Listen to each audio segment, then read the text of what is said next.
Hello, welcome to my channel British English Center Buxton. I'm Mr. Nirgamba. This time I'm going to teach you about time and tense. This is the next video, and in the last video I have taught you some of the 12 structure of tense. You have learned thoroughly about these words, and I have also told you when two verbs come in a sentence, how you have to deal with it. Now I will start teaching you about the two objects when two objects are used in present indefinite or any tense. Let's begin once again in Hindi. आइए चलते हैं. अब आपको हम present indefinite का अगला भाग जिसमें आपको मैं ये बताऊंगा कि अगर दो ऑब्जेक्ट एक साथ आते हैं किसी सेंटेंस में तो कैसे इस्तेमाल करना चाहिए. अगर दो ऑब्जेक्ट आएंगे तो वो कौन पहले रहेगा कौन बाद में रहेगा इसके बारे में चर्चा करते हैं. तो पहले ऑब्जेक्ट के बारे में जानना होगा कि जनरली हम यह जानते हैं कि ऑब्जेक्ट दो प्रकार के होते हैं, डायरेक्ट ऑब्जेक्ट और इनडायरेक्ट ऑब्जेक्ट. लेकिन डायरेक्ट ऑब्जेक्ट को पहचानने का सबसे आसान तरीका कि कोई भी ह्यूमन बीइंग्स है यानी कोई भी मानव है, मानव के रूप में प्रोनाउन के रूप में आने वाले हिम, हर, देम, मी, अस ये सब ऑब्जेक्ट के रूप में आते हैं. इसके अलावा राम, श्याम, सीता ये सब ऑब्जेक्ट आएंगे. अगर इसको छोड़ करके ये सभी जो है जितना हमें बताया है ह्यूमन बीइंग्स वो होते हैं इनडायरेक्ट ऑब्जेक्ट. और इसको छोड़ करके बाकी जो कुछ भी आता है ऑब्जेक्ट्स आ जाए, कोई वस्तु आ जाए या कोई और भी अदर क्रिएचर जिसको मानव को नहीं मानव नहीं होते हैं, कोई और क्रिएचर है तब उसके हम डायरेक्ट में रखेंगे. तो इसका अगर किसी भी सेंटेंस में फिट करना है तो पहले हम इनडायरेक्ट लिखते हैं फिर डायरेक्ट को. लेकिन आपको मन कर रहा है कि नहीं सर हम चाहते हैं कि पहले डायरेक्ट लिखे तब इनडायरेक्ट लिखे, तो भी आप कर सकते हैं, परंतु आपको उसके बीच में आपको कोई प्रीपोजिशन डालना पड़ेगा. मोस्टली आपको टू डालना पड़ता है. ठीक है, एग्जांपल के तौर पर देखते हैं कि वह मुझे किताब देता है. देखिए ये हो गया सब्जेक्ट और देना हो गया वर्ब क्योंकि ना लगा है. ऐसे भी मैंने आपको सब्जेक्ट पकड़ने का तरीका बताया है कि किसी भी सेंटेंस में पूछिएगा कौन तो सब्जेक्ट पता चलेगा. मुझे किताब देता है, कौन किताब देता है? वह. और वह का अंग्रेजी लड़का है तो हो जाएगा ही. और देना ना इसमें लगा हुआ है तो वर्ब हो गया. तो ही गिव्स. अब कहिए सर इसमें तो दो ऑब्जेक्ट आ गया, मुझे और किताब, इसमें दो ऑब्जेक्ट आ गए, ये भी ऑब्जेक्ट है और ये भी ऑब्जेक्ट है. लेकिन आपको आइडेंटिफाई यह करना है कि इसमें कौन डायरेक्ट ऑब्जेक्ट है और कौन इनडायरेक्ट ऑब्जेक्ट है. क्योंकि अगर आप इसको पता कर लीजिएगा तब इस दोनों रूल को आप फॉलो करिएगा. तो देखिए मी लगा हुआ है तो ये इनडायरेक्ट ऑब्जेक्ट हो जाएगा, कोई डाउट नहीं. और ये मी नहीं लगा, किताब है, कोई वस्तु है तो ये डायरेक्ट ऑब्जेक्ट हो जाएगा.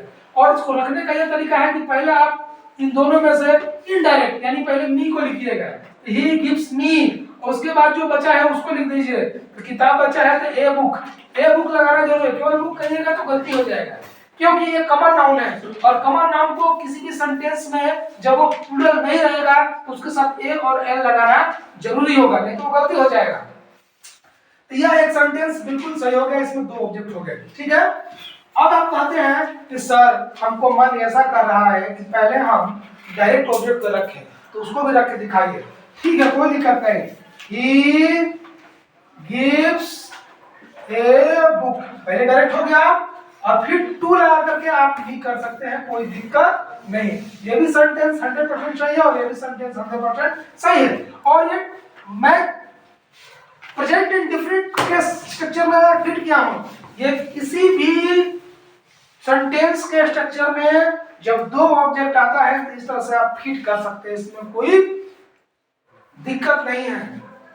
लेकिन यह मत सोचिएगा कि कभी कभी ऐसा होता है कि एडवर्ब को आदमी समझता है कि वही ऑब्जेक्ट है. एग्जांपल के तौर पर अगर कोई कहता है कि वह मुझे अपने घर में या विद्यालय में घर में किताब देता है, या वो मुझे अपने घर में अंग्रेजी पढ़ाता है, ऐसे करिए ना अच्छा रहेगा. घर में अंग्रेजी पढ़ाता है.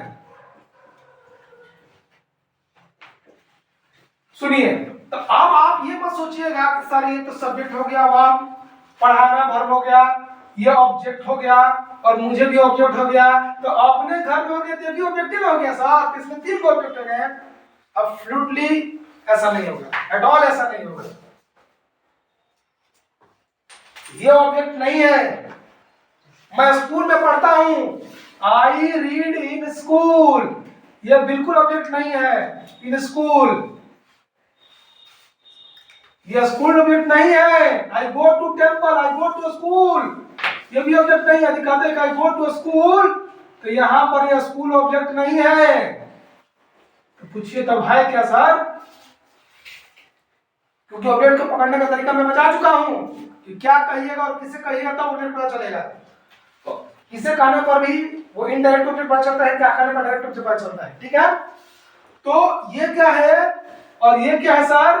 तो ये जो है एडवर्ब ऑफ प्लेस है। उसी तरह ये भी एडवर्ब ऑफ प्लेस है, जैसे मैं पिछले बार भी बताया था। आइए इसको बनाना तो कैसे बनाएंगे कि वह पहले जैसे सेंटेंस बनता है, एडवर्ब को छोड़ दीजिए, एडवर्ब को शुरू में लगाइए, लास्ट में लगाइए। तो वह पढ़ाता है, तो ही टीचेज, किसे पढ़ाता है? मुझे। ठीक है, क्या पढ़ाता है? इंग्लिश। आप बताइए एडवर्ब क्या है अपने घर में ना? इन हिज हाउस। यहाँ पर हिज लगाया अपने के लिए, अपने के लिए सब्जेक्ट कौन सा लगाता है? अगर आई रहेगा तो यहाँ अपने के लिए माई हो जाएगा, अगर बी रहेगा तो अपने के लिए और हो जाएगा, तो यू रहेगा तो अपने के लिए योर हो जाएगा। ये बात ध्यान दीजिएगा। और दूसरे तरीके से इसको बनाना होगा, तो he teaches English to me in his house. आपको एक सर इसमें 3 ऑब्जेक्ट है, नहीं, इसमें ऑब्जेक्ट 2 ही है, और ये जो है आपका एडवर्ब ऑफ प्लेस है। तो मैंने आपको यहाँ पर 2 ऑब्जेक्ट रख के बताया।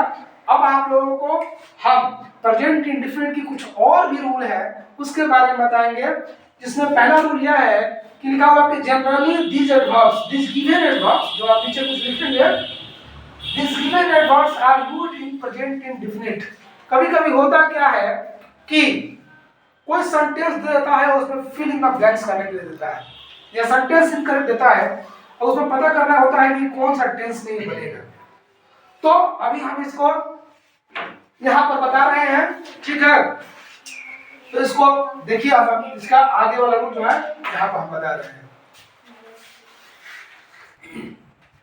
चलिए, तो अब हमने ये लिखा था